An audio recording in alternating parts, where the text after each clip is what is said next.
Terima kasih Bang Nuga atas pertanyaannya. Mungkin saya akan menjawab dulu sepengetahuan saya. Mungkin rekan-rekan yang lain tolong ditambahkan. Kalau misalnya saya salah juga tolong dikoreksi. Jadi kalau menurut menurut saya ya, menurut sumber yang sedikit saya baca gitu ya, pada saat kita eh, menghirup udara dari luar melalui hidung, nah itu kan nanti akan disaring oleh rambut-rambut halus atau silia namanya, dan lendir mukus dari debu dan kotoran.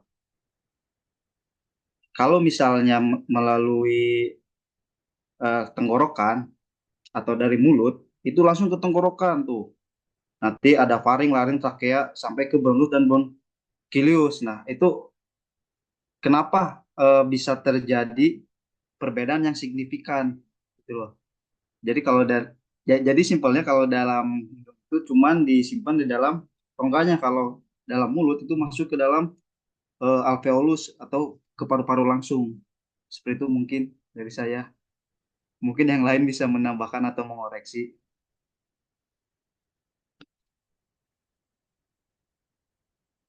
Terima kasih.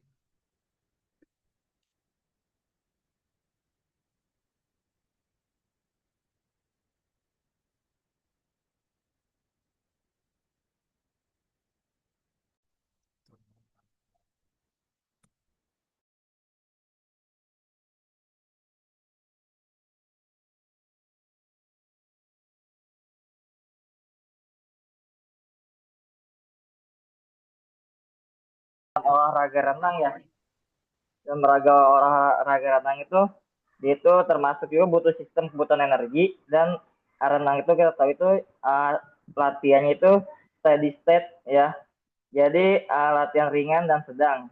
Kenapa kayak gitu? Karena kenapa dari mulut? Karena yang tadi Bang Pak Hendra itu benar. Dan lagi juga kita itu membutuhkan banyak oksigen di dalam berenang. Dalam artian kalau kita latihan endurance atau itu kan kita membutuhkan banyak oksigen yang tersimpan di paru-paru. Nah, dia itu bisa kasarnya berenang 200 meter itu dengan cara stabil itu memerlukan banyak dan pernapasan yang baik ya. Berapa kali 200 kali jalan, paru-paru itu membutuhkan oksigen yang akan dialirkan untuk energi atau untuk geraknya ya, ATP-nya. Nah, jadi di sini ada nih memperhatikan energi FO2 max sekitar 25 liter udara pernapasan per liter oksigen yang dikonsumsi setara 55% maksimal ekuivalensi ventilasi. Ya, jadi itu masuknya kayak tadi saya bilang steady, steady state atau latihan SS, dan bisa juga menjadi latihan non state steady state ya. Kan latihan non steady state itu sprint, bisa juga kita di dalam artian di berenang tuh, berenang itu jadi 50 meter sprint. Nah, itu juga memerlukan uh, anaerobik, jadi kita balik yang jadinya aerobik tadi memerlukan nafas ya kan, sekarang menjadi tidak perlu napas jadi sedikit gitu loh, jadi latihannya itu bisa diubah ya. Jadi yang tadi saya bilang itu yang ke pertama itu termasuk latihan renang itu steady state ya, jadi memerlukan oksigen secara baik dan apa cadangan energinya di alveola atau paru-paru. Jadi begitu Pak Nugrah, sistemnya kayak gitu. Kalau menurut saya, ya yang ingin menambahkan. Makasih, moderator.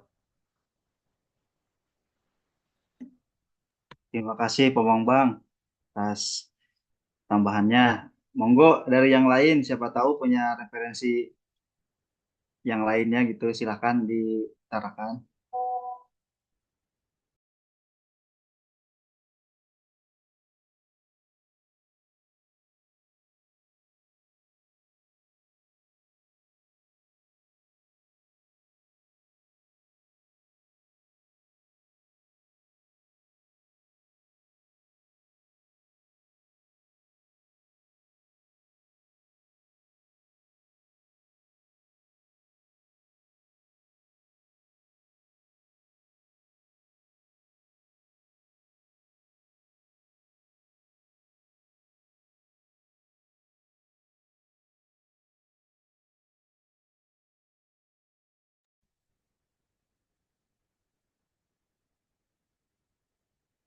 Bang Rafli, pertanyaan dulu ini mau nambahin juga. Oh, yang pertama dulu deh. Lanjut lanjut teman-teman.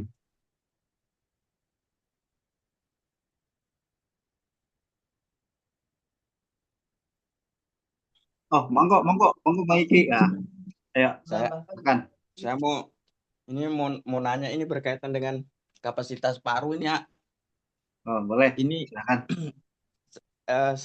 saya apa ya penasaran dan juga eh, heran itu berkaitan dengan pertama mungkin genetik, kedua adalah tempat latihan, lingkungan latihan yang kemudian membentuk beberapa atlet bahkan hampir satu satu region di Kenya sana mereka punya tempat latihan itu di atas 2000-an mdpl.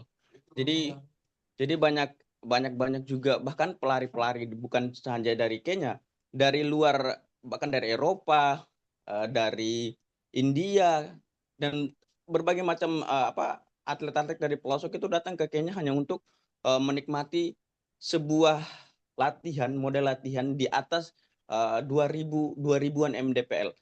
Itu yang kemudian ketinggian itu yang sehingga membuat tekanan oksigen atau tekanan udara tadi itu masuk ke paru-paru jumlahnya lebih sedikit sehingga mereka latihan terbiasa dengan eh, oksigen yang sedikit tadi itu kemudian membuat tekanan mereka itu menjadi paru-paru mereka itu menjadi lebih besar begitu sehingga kapasitas parunya jauh lebih maksimal dalam menghirup udara ketika nanti mereka bertanding atau misalkan mereka melakukan aktivitas event di eh, sebuah tempat yang notabene tidak seperti tempat mereka latihan karena sudah terbiasa tadi. Nah, ini saya bingung ini apakah memang sebuah eh, lokasi yang atau tempat yang tinggi tadi itu bagaimana sistem kerjanya lah paru itu ketika dia ada di tempat yang dataran tinggi atau tempat yang dataran rendah begitu sehingga kalaupun memang itu bagus berarti kita di Indonesia ini seharusnya untuk pelari-pelari jarak jauh terlebih ya kita harusnya latihan di daerah-daerah yang lebih tinggi dong kalau mau dibilang sehingga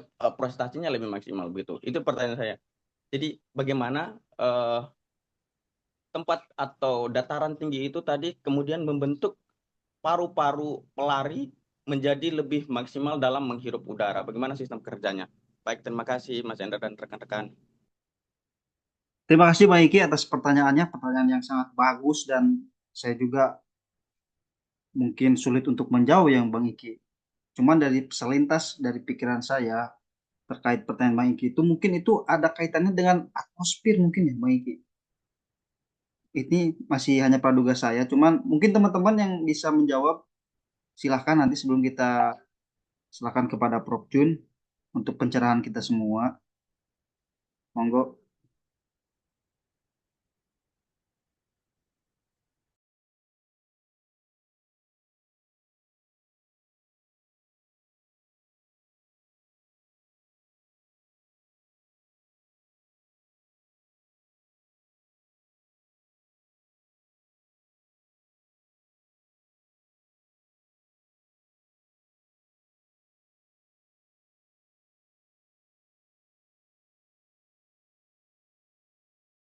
Tolong dikoreksi. Jadi mungkin ini juga yang saya sebutkan tadi ada pengaruhnya juga kepada atmosfer ya.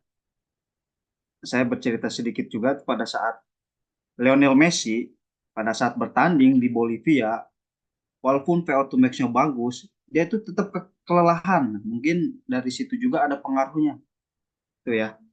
Dari pengaruh ketinggian ini terhadap pernapasan itu, yang pertama tekanan udara lebih rendah. Di tempat tinggi tekanan udara menurun. Akibatnya, kadar oksigen dalam udara juga lebih rendah, meskipun persentasenya tetap sekitar 21%. Hal ini membuat tubuh mendapatkan lebih sedikit oksigen per napas dibanding di dataran biasa atau dataran rendah. Terus bagaimana tubuh merespon di ketinggian? Pernapasan menjadi lebih cepat dan dalam. Untuk mengimbangi rendahnya oksigen, otak merespon dengan meningkatkan frekuensi dan kedalaman nafas atau hiperventilasi. Hal ini bisa dilakukan lewat hidung atau mulut, tapi saat kebutuhan oksigen tinggi, mulut lebih banyak digunakan karena memungkinkan volume udara masuk lebih besar. Nah, faktor yang selanjutnya adalah adaptasi jangka pendek. Hiperventilasi tadi itu meningkatkan asupan oksigen. Lalu denyut jantung juga mempengaruhi atau menjadi cepat mendistribusi oksigen ke seluruh tubuh. Jadi mungkin kesimpulan dari pertanyaan atau pertanyaan Bang Iki itu, dari ketinggian tubuh lebih sering bernapas lewat mulut untuk mendapatkan lebih banyak oksigen. Namun bernapas lewat hidung tetap lebih sehat juga. Idealnya kombinasi keduanya tergantung kondisi fisik dan kebutuhan oksigen. Nah, jadi yang bisa saya jawab mungkin walaupun tidak bisa terjawab semua, itu mungkin Bang Iki dari yang lain mungkin bisa menambahkan dari jawaban saya.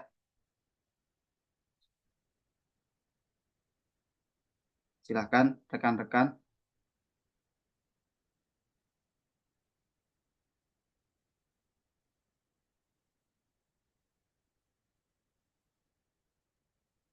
Siap, silakan. Enggak. Mungkin kalau pelari kayaknya itu kan latihan di ketinggian di atas 2000 meter ya. Itu kan di atas 2000 meter kadar oksigen lebih rendah dibandingkan di dataran yang rendah. Jadi tubuh mereka itu beradaptasi dengan kondisi hipoksia atau kekurangan oksigen. Adaptasinya ini mencakup peningkatan produksi sel darah merah untuk meningkatkan kapasitas pengangkutan oksigen. Terus peningkatan efisiensi penggunaan oksigen oleh otot sehingga tubuh lebih hemat energi saat berlari. Nah, terus keunggulannya apa saat bertanding di dataran yang rendah? Keunggulannya eh, pelari kayaknya memiliki keunggulan fisiologis saat bertanding di daerah dengan kadar oksigen yang lebih tinggi.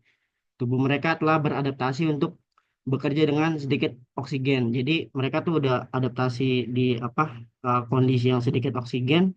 Saat di dataran rendah yang oksigennya banyak, eh, apa penggunaan energi oksigen dia lebih efisien ya gitu. Sedikit tapi bisa menghasilkan dia bisa lari jauh gitu.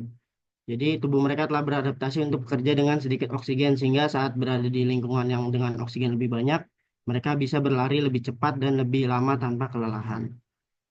Mungkin itu jadi ide bagus tuh Mas Rizky kalau pelari Indonesia suruh latihan di tempat yang tinggi. Kan kemarin apa pelatnas atletik tuh TC-nya di daerah Pengalengan. Pengalengan kan tinggi tuh.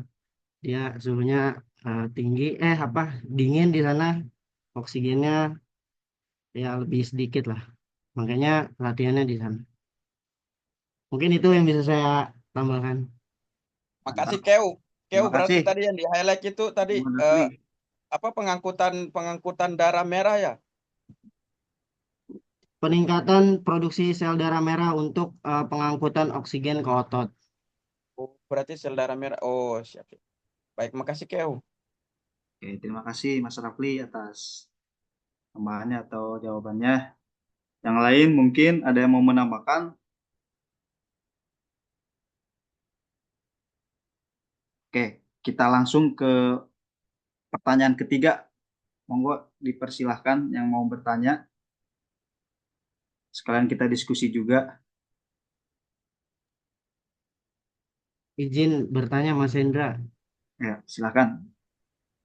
Mas Hendra, eh, kalau kram otot itu kan salah satu faktornya itu kekurangan oksigen ya. Misalkan ada atlet volley indoor, terus ruangannya pengap, itu kan lebih rentan cedera karena kekurangan oksigen. Itu secara fisiologis kenapa ya, Mas Hendra? Dia kekurangan oksigen terus sampai bisa mengakibatkan kram. Mungkin bisa dijelaskan oleh kelompok Mas Hendra atau teman-teman. Oke, terima kasih atas pertanyaan, Bang Rafli. Mangga Pak Bang Bang mau menjawab pertanyaan dari Bang Rafli atau Mas Royan sebelum ke teman-teman yang mau menambahkan atau menjawab, silakan.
Oke, rekan-rekan ada yang mau menjawab dari pertanyaannya Mas Rafli? Saya singkat saja ini, tapi ini Ya, silakan nggak Mas nggak Rizky. nggak terlalu nggak terlalu mungkin nanti rekan-rekan atau bahkan Prof bisa menambahkan dari segi segi jalur sistem kerjanya lah. Tapi saya ingin menjelaskan ini berdasarkan kemarin penyampaian Prof saat UTS. Dan juga kan berkaitan dengan VO2 max. Sebenarnya VO2 max itu adanya di paru atau di otot sih sebenarnya. Kemarin kita ada sebagian yang salah menyebutkan di paru, ternyata kekeliruannya kita tuh ternyata VO2 max itu ada di otot kita. Jadi kemarin ilustrasi yang diberikan oleh Prof itu berkaitan dengan misalkan berambang atau bawang lah. Bawang itu suppliernya dari Tangerang, katakanlah demikian. Suppliernya bawang itu, kita ini ilustrasi bawang itu adalah oksigen ya. Kemudian Tangerang itu katakanlah paru, dan nanti dijualnya di pasar itu pasarnya di Jakarta sini. Jadi kita menanam atau menghasilkan bawang itu di Tangerang, kemudian akan didistribusikan ke Jakarta untuk apa? Untuk dijual. Itu dalam keadaan yang bawang yang sudah siap dijual. Artinya ketika oksigen tadi itu kemudian dia diproduksi di ventrikel kiri, kemudian dipompa dan disalurkan ke seluruh jaringan tubuh, bahkan termasuk otot. Uh, Ketika misalkan tadi itu, ketika tekanan ototnya, ketika tekanan udara atau oksigen di dalam sebuah ruangan itu dia sedikit, otomatis supply bawang atau supply oksigen di paru tadi itu juga otomatis akan sedikit dong. Sehingga yang terdistribusi nanti ke otot juga jumlahnya lebih sedikit. Nah, hal itu yang kemudian tadi secara ilustrasi akan menggambarkan kelelahan pada seorang atlet itu jauh lebih cepat. Nah, itu yang kemudian secara simpel, secara logika yang kemudian coba saya jelaskan berdasarkan referensi dari waktu kemarin, apa yang kemudian disampaikan oleh Prof waktu UTS. Begitu saja Pak Hendra, makasih. Nanti mungkin berdasarkan kajian lebih mendalam, reproduksi dan lain sebagainya, mungkin nanti teman-teman yang lebih ahli bisa lebih menjelaskan. Baik, terima kasih Mas Rizky atas jawabannya. Mungkin dari rekan-rekan ada yang mau menambahkan sebelum kita serahkan kepada Prof supaya pemikiran kita terarah.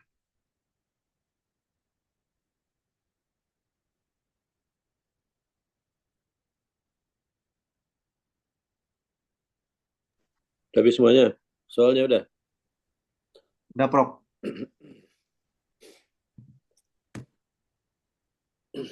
Ya, oke. Sekarang kita mulai dari anatomi ya. Ya, mungkin perlu dicatat ya. Jadi saya ngomong ini supaya lu ingat, ya, supaya nggak buang-buang waktu, mungkin perlu dicatat gitu. Supaya nanti iseng-iseng dibaca, dilihat itu. Ya.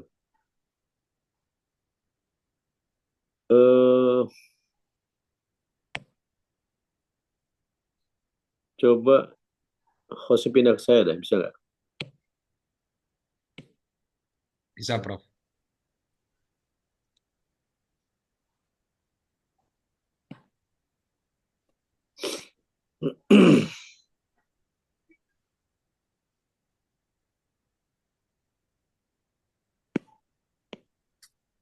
Ya, jadi kita lihat dulu tadi ya, dari kasus misalnya, ya, tadi ada mungkin yang punya buku baca ada volume paru ya. Nah, ada volume paru namanya volume tidal, ya kan? Udara yang masuk paru-paru dan keluar pada penapasan biasa, ya kan?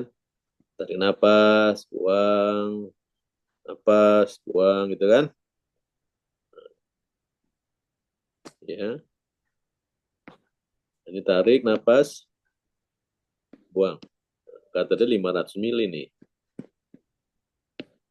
Nah, ini sekarang kita napas, ya kita napas sekarang itu tarik 500, keluar 500, ya kan? Nah, tadi ada ruang rugi, ya ruang rugi tadi mungkin sekitar adalah saluran paru yang dari hidung, ya kan, sampai ke bronkus tuh. Nah, sini. Kenapa? Ini hanya tulang rawan. Jadi tulang rawan itu tidak bisa menyerap oksigen gitu. Itu sebesar tadi ruang rugi anatomi Fisiologi 150 ml. Ya, jadi setiap kita tarik nafas sekarang, ternyata itu hanya 350 kita kira ya, yang masuk sampai ke paru, sampai ke alveol. Nah, ya kan? Jadi misal tadi ada ya pertanyaan bagaimana kalau kita di altitude. Altitude itu bukan altitude. Altitude itu daerah ketinggian. Ya. Daerah ketinggian ini nanti ada yang bilang, ayo kalau kita mau meningkatkan HB kita latihan di tempat yang tinggi gitu. Ya, ini maka saya bilang ini ilmu sangat luas sekali nih. Ya. Ketika kita mau meningkatkan napas kita katanya meningkatkan HB kita harus latihan di ketinggian.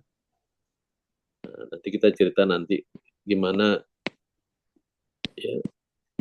Sedikit saya jelasin bahwa HB itu namanya suatu protein. Ya kan? Hem namanya hem. Sininya besi, ujung-ujungnya besi nih. Yang mengikat O2. Ya. Jadi kalau kita mau melatih ya meningkatkan HB tadi kita bilang harus ke tempat yang tinggi di gunung, tempat 2000 meter tadi di atas permukaan laut, ya. Ingat, HB itu protein. Ya. Jadi harus banyak zat gizi dibantu. Ya. Dengan zat-zat yang protein dan Fe. Itu. Setelah kita sampai di 2000 meter itu, ya, ini hanya konsekuensi HB-nya akan meningkat. Kenapa meningkat? Karena tadi kita tarik nafas, buang nafas. Tadi kan kita bicara bahwa tekanan ya di dalam paru itu, ya kan, lebih rendah daripada tekanan atmosfer, sehingga udara dari tempat tekanan tinggi akan masuk ke tekanan rendah dari paru-paru, itu masuk pleura. Tapi ketika berada di ketinggian, ya, tekanan ruangan akan lebih turun, sehingga ya sama sih nggak mungkin ya, tapi turun, sehingga kita narik napas lebih berat, ya, napas lebih berat, maka terjadilah ya hiperventilasi tadi kan, apa cepat, hiperventilasi, apa kita cepat nih, ya. Jadi kalau namanya ventilasi pulmonal itu, ya, gimana nih?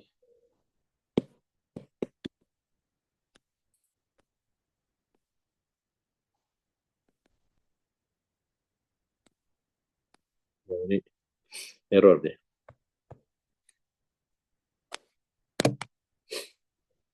Error ya.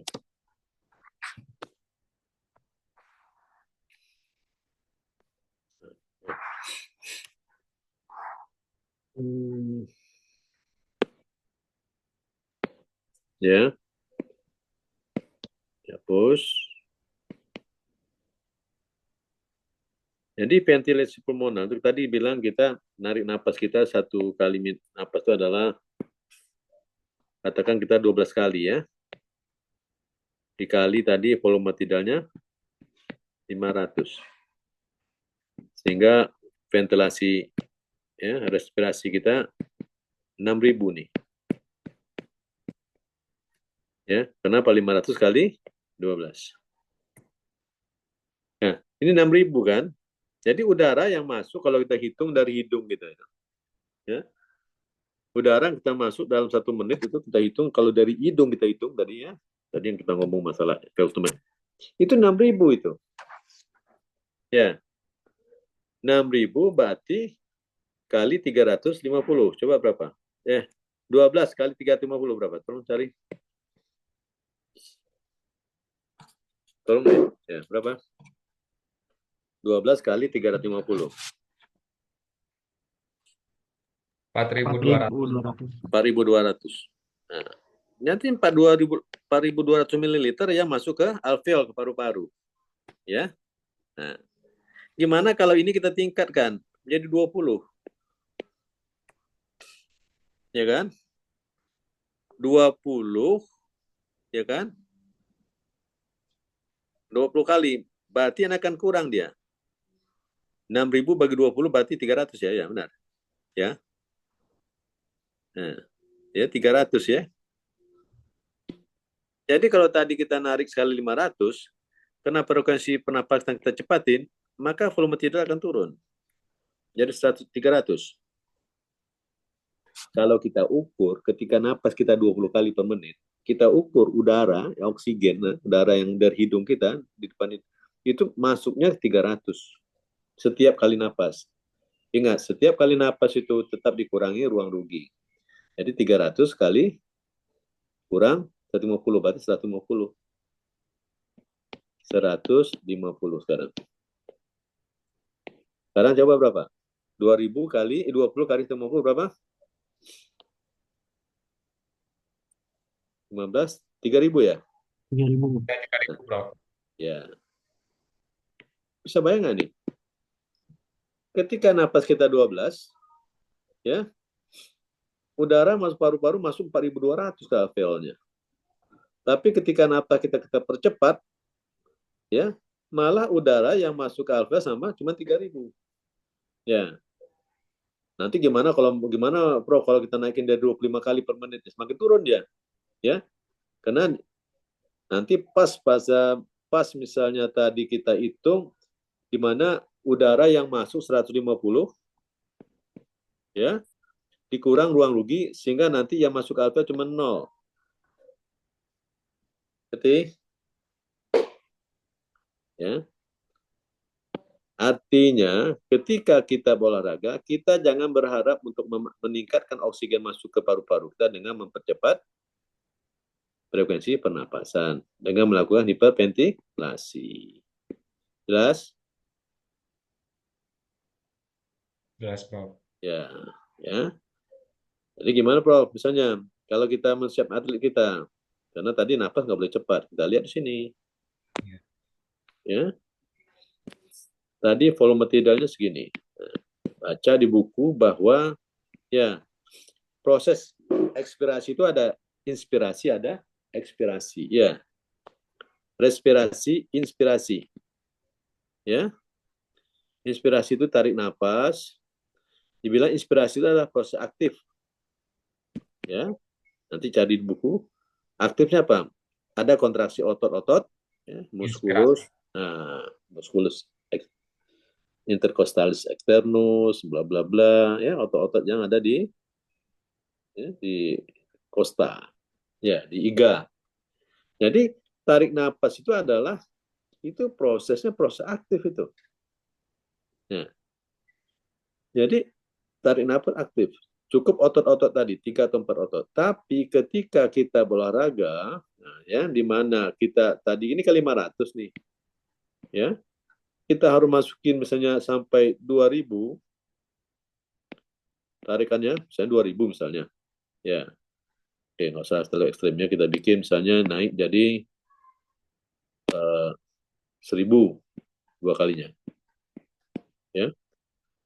Kenapa? Kalau tadi kita istirahat cukup 6.000, ya, 6 liter, kita olahraga mungkin bisa harus 30.000 oksigen masuk dalam paru-paru kita untuk kebutuhan energi.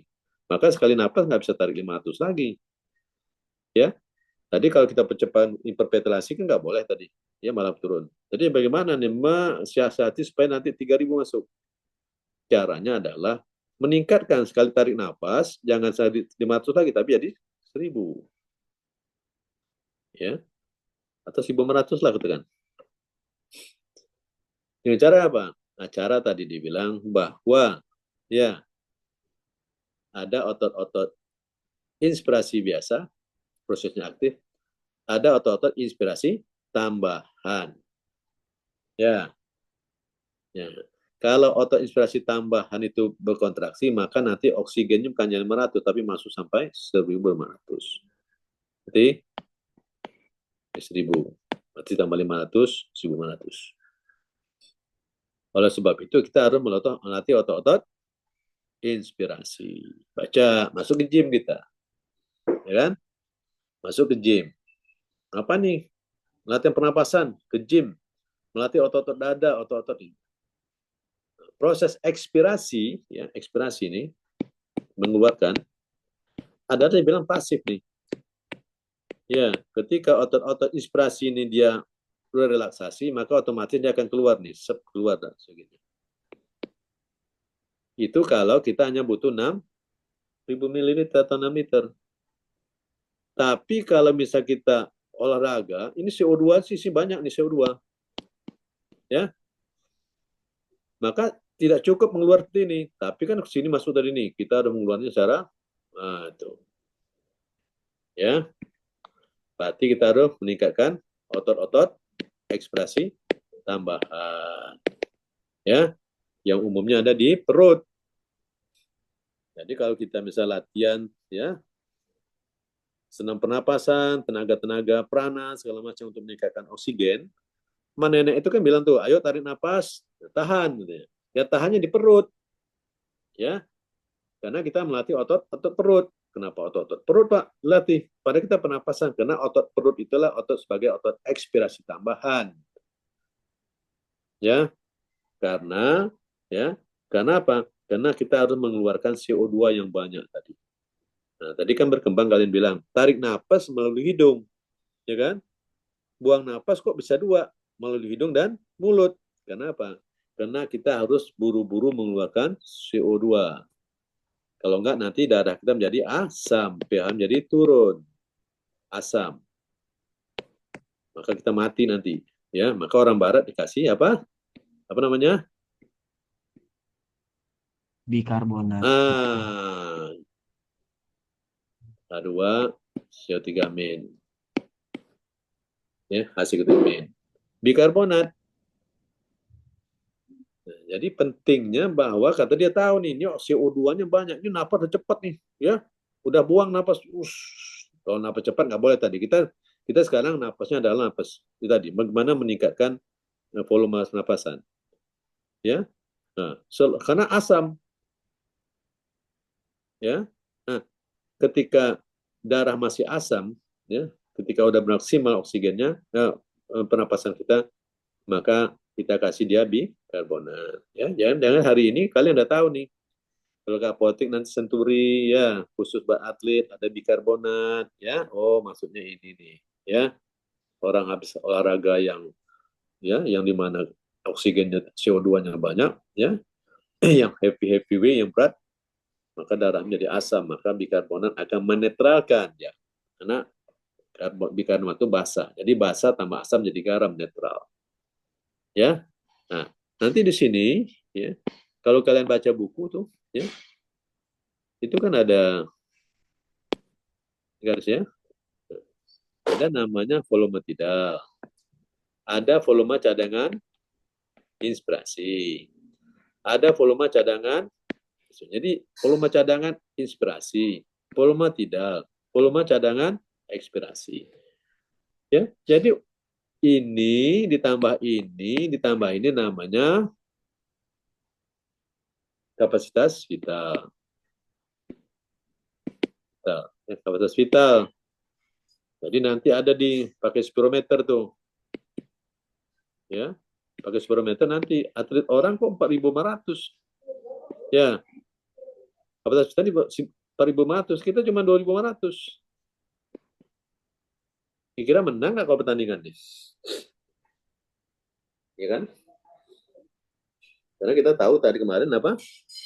Oksigen itu ibaratnya ada di Brebes, Bawang, ya. VO2 max adalah Brebes yang di pasar induk gitu.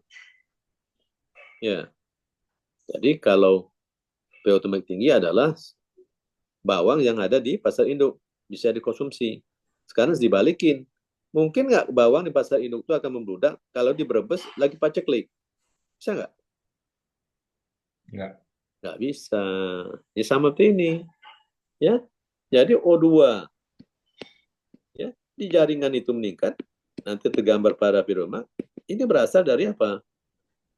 O2 yang ada di paru-paru ini. Jadi, ya. Jadi untuk meningkatkan performa atlet, kita mulai dari, kita nggak usah bicara VO2 max dulu, Tapi kita bicara bagaimana meningkatkan kapasitas oksigen di paru-paru. Bagaimana Pak cara? Tadi ini saya bilang, ya, kita tingkatkan kapasitas vitalnya dengan melatih otot-otot pernapasan, sehingga nanti volume cadangan inspirasinya tinggi, ya, volume cadangan ekspirasinya tinggi, ya. Tadi dibaca bahwa pusat pernapasan itu ada di medula oblongata, ya kan, di otaknya. Medula oblongata ini dia bukan distimulasi, dirangsang bukan karena kekurangan oksigen, tapi karena kelebihan dari CO2.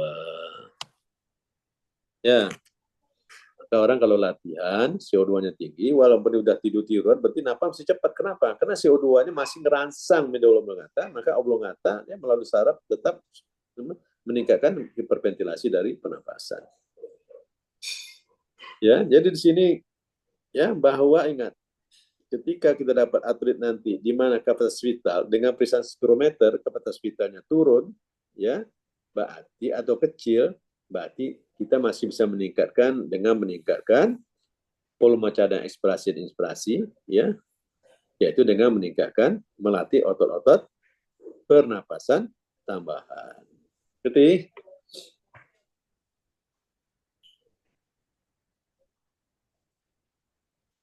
bisa dimengerti nggak ini?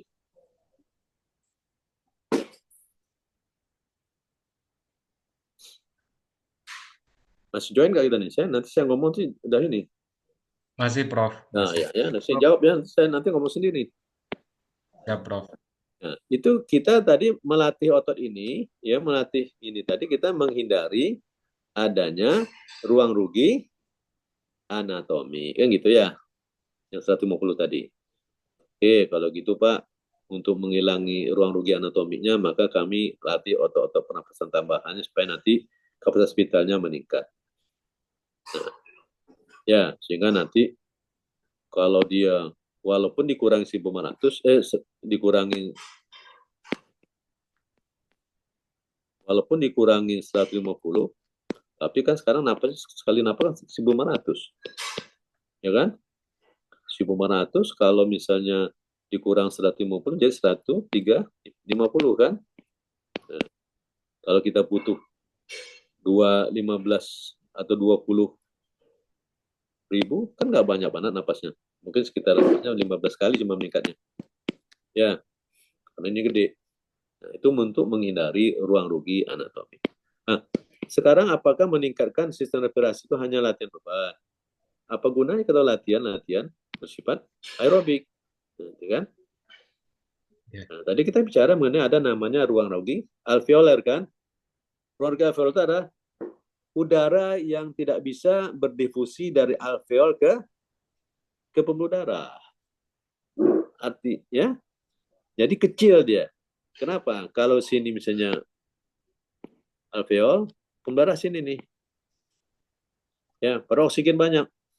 Ya, kemana-mana dia nggak bisa mentok. Dengan latihan udara, maka alveol akan berkembang, melebar. Artinya luas permukaan alveol akan meningkat. Ya, nah, jadi latihan beban tadi akan meningkatkan kapasitas vital, ya kan, cadangannya. Dengan latihan aerobik tadi akan meningkatkan difusi, ya, oksigen dari paru-paru ke jaringan, ya, dengan latihan aerobik. Ya, saya rasa dua itu udah ini nih, ya, kalau kalian bisa menjelaskan di luar sana udah bagus. Ya. Nah, ya. Jadi ingat ya, jadi oksigen sistem respirasi itu diatur oleh medula oblongata di otak. Medula oblongata ini ya dicetus distimulasi oleh kadar CO2 darah. Jadi artinya tubuh lebih mementingkan mengeluarkan racun daripada memasukin ya, zat yang oksigen. Sama misalnya ada orang atau kita naik bis, ya, atau orang naik bis nanti di dalam bisnya tidak ada toiletnya, ketemu restoran, kira-kira orang pesan makanan dulu atau ke toilet dulu? Jawablah. Toilet dulu Oh, ya. Nanti tubuh kita lebih penting. Toilet dulu, Prof. Nah, jadi artinya itu hanya sebagai maksud mengingatkan kalian kuliah nih, ingat ya.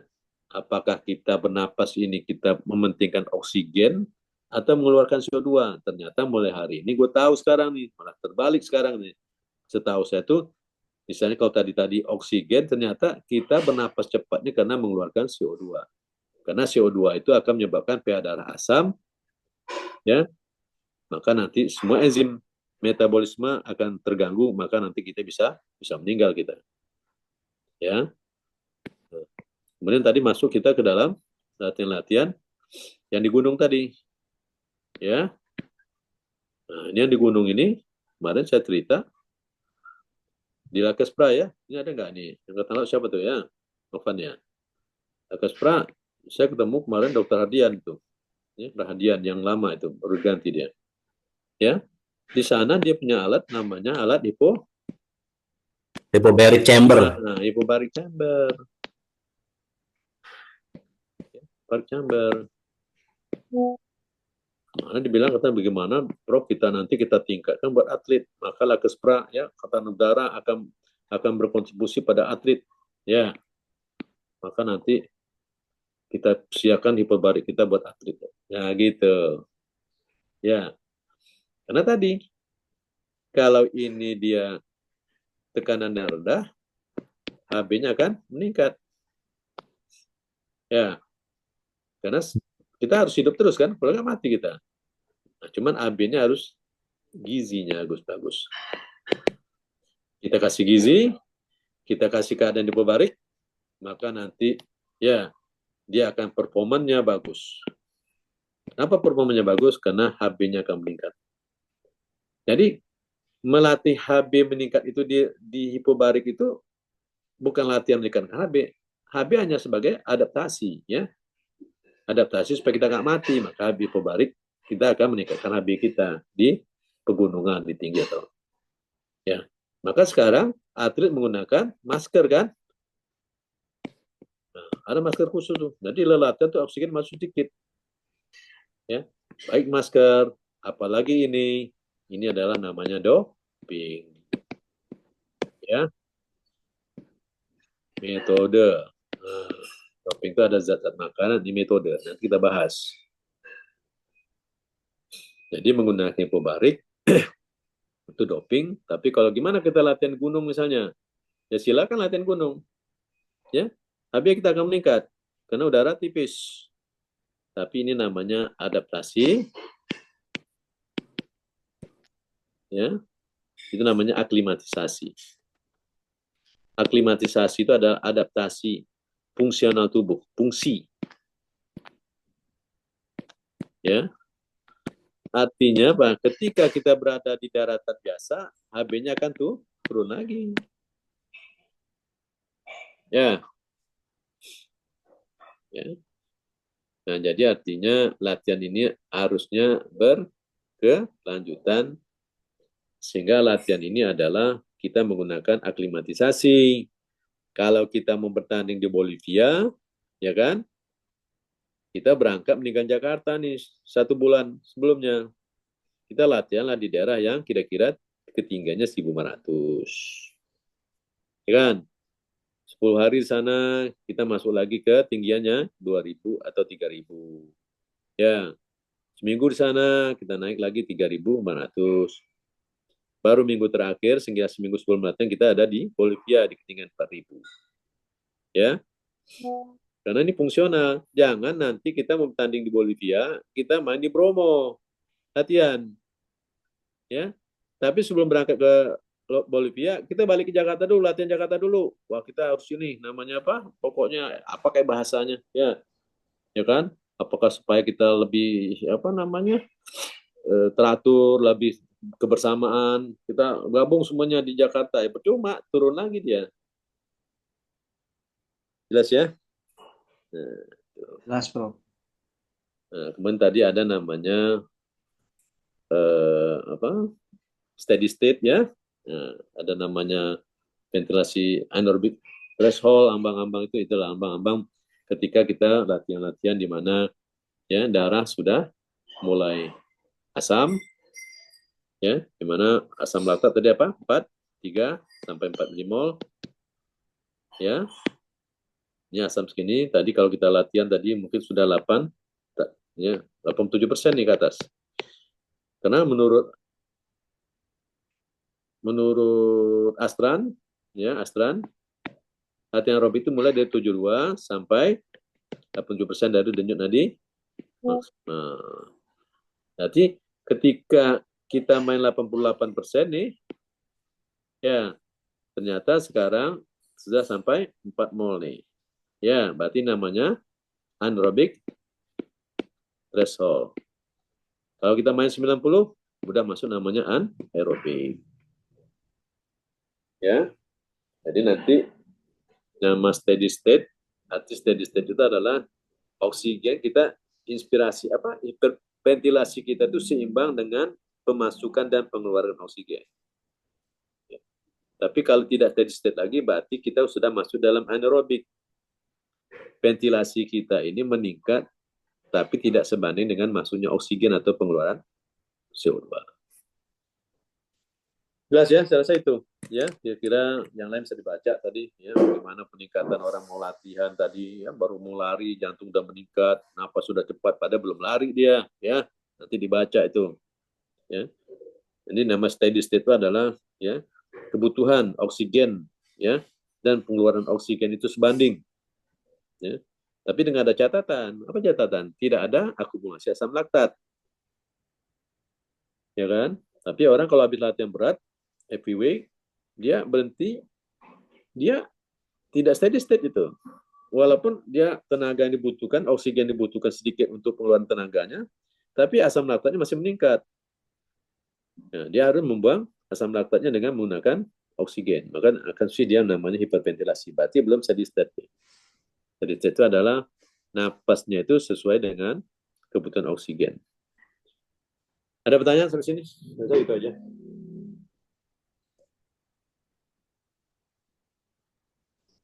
Izin, Prof. Ya. Kalau kasusnya sedang bermain, tiba-tiba dia jatuh, dan penanganan pertamanya itu selalu menggunakan oksigen gitu, Prof. Ya. Tadi kan, kita kan tahu tadi, apapun tubuh kita ini gunanya ada menggunakan energi kan? Ya enggak? Betul. Ya kan? Kita ini hidup karena ada energi. Artinya hidup karena ada ATP. Ya. Ya kan? ATP dibuat dari O2 dan makanan lah, karbohidrat atau lemak. Ini. Ya, orang henti jantung kan tadi. Bagaimana? Bawang itu dari ya, jantung kemarin kan kerjanya kan sebagai pengangkut kan? Ya. Nah, ketika jantungnya berhenti, ya yang ngangkut bawang dari Brebes ke Pasar Induk nggak ada lagi, sehingga Pasar Induk nggak ada oksigen, nggak ada bawang, orang nggak makan, sama ATP nggak ada, mati orangnya. Ya. Baik.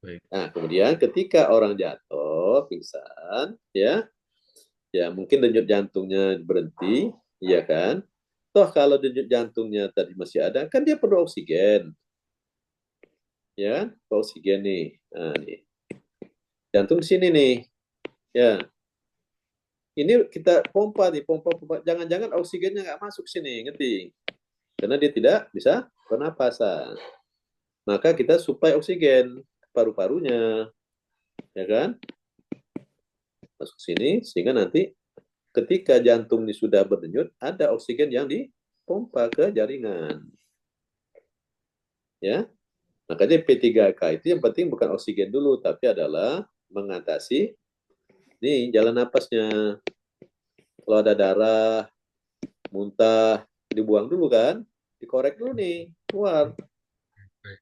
Ya, jangan oksigen aja masuk. Kalau di darah semua, oksigen sama nggak masuk, dikeluarin dulu semuanya, namanya maka ABC nih, ABC, airway, jalan napasnya bersihkan dulu. Ya, baru breathing dia kan. Nah, baru oksigen dimasukin, baru compression, baru jantungnya picu untuk berdenyut. Ngerti ya semuanya ya? Yang lain juga yang nggak bertanya tadi, biar pengalaman buat kalian semua. Ya, jadi kalau mau ada oksigen, jangan buru-buru ngasih oksigen dulu, tapi airway, jalan napasnya harus dibersihkan dulu. Ada lagi tanya? Saya izin bertanya, Prof. Ya. Terkait kasus di sepak bola nih, Prof. Seperti Christian Eriksen waktu itu pernah mengalami gangguan di jantungnya tuh, Prof. Sehingga untuk menjadikan dia tuh pensiun, tapi setelah itu dia bisa lagi kembali normal bermain sepak bola lagi itu. Itu seperti apa, Prof?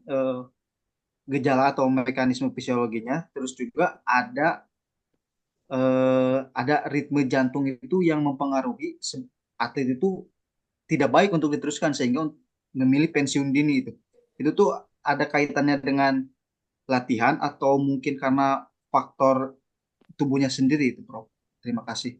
Ya, ini kan saya bilang ya, ini ada jantung, gitu kan? Atau orang normal kayak gini lah kita kira. Ini aorta nih, ini kaki orang ya, nah, gini.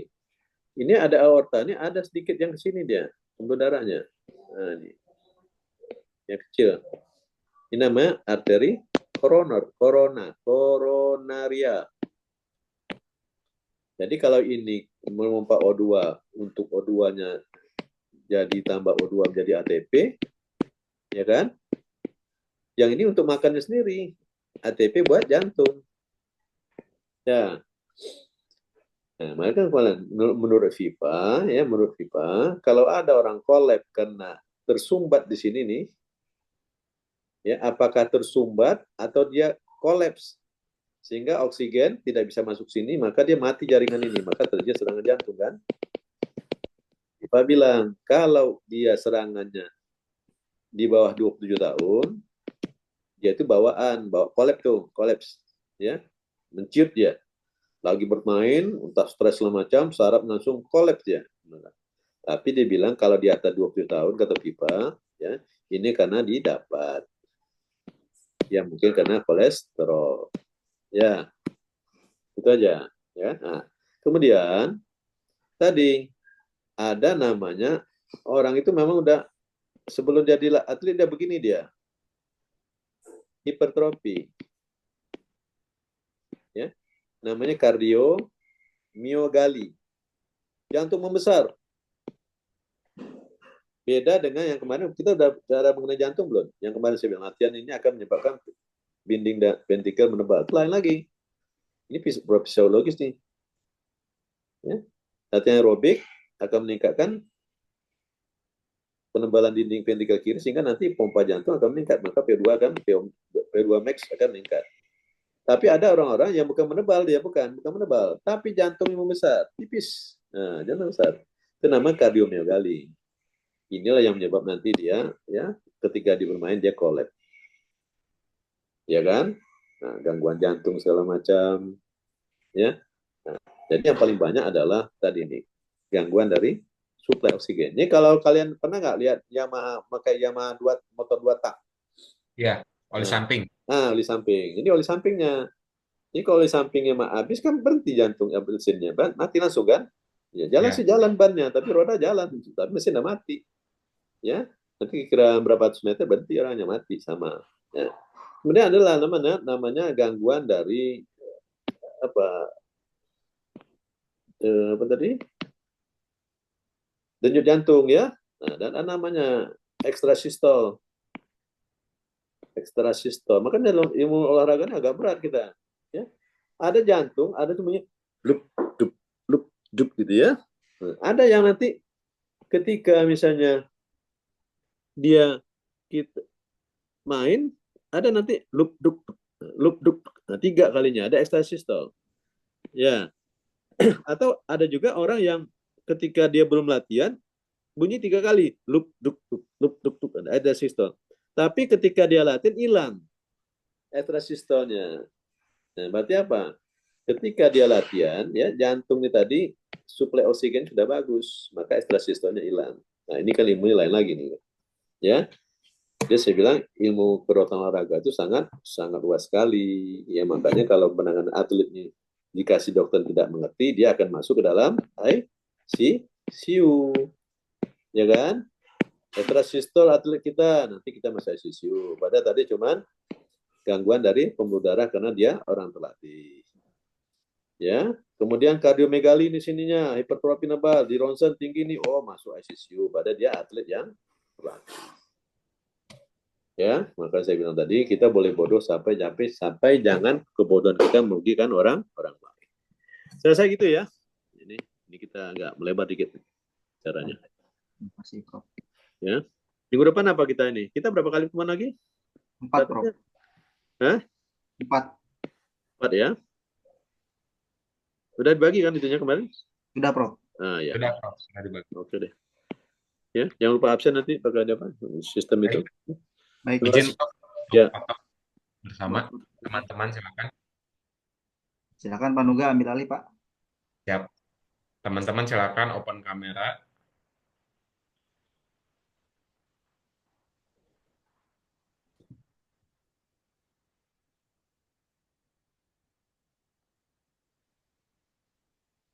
Izin ya Prof untuk mengambil foto. Baik teman-teman, hitungan 1 ya. 3, 2, 1.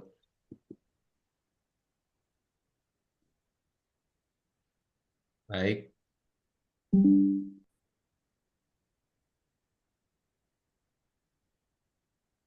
Mangga kepada Bambang dipersilakan.